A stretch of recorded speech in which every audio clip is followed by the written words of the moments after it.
Ako ba ang pumatay kay inay?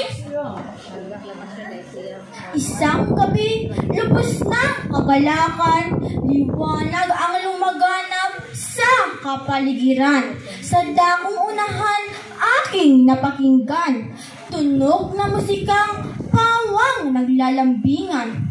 Damit kong dinampot, maraming pahiyas, na ang katawan ay gagandang tingnan.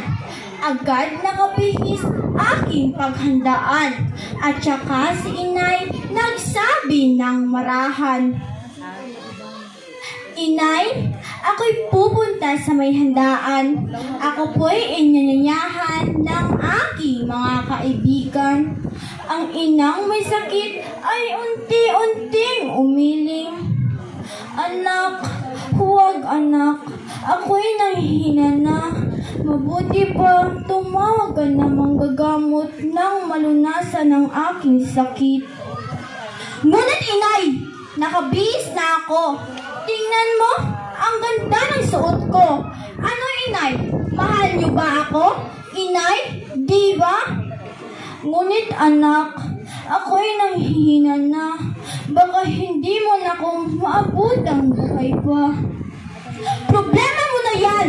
Sa ayon sa gusto mo, ako'y pupunta. Bahala ka dyan. Bang ang tunog ng pintuang sinirhan. Ako'y napanaog sa hagdanang kawayan.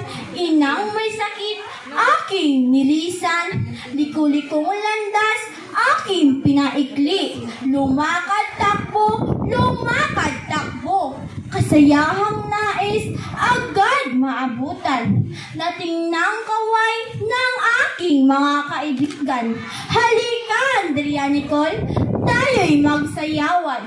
Pabulalas ng aking mga kaibigan.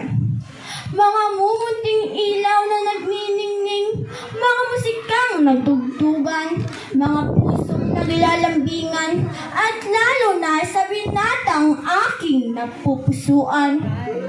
Bukang liwayway na nooy ako'y nakauwi, di alintana, puso'y kumakaba. Lakad binilisan, tahanan naratnan, at ang nakita'y bangkay na nakaratay.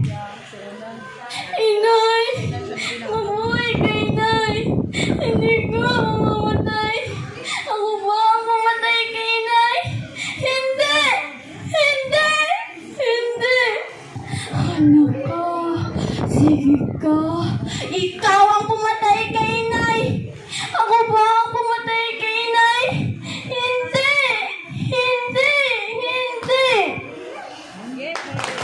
Hala ka dyan, basta hindi rin ako pumatay.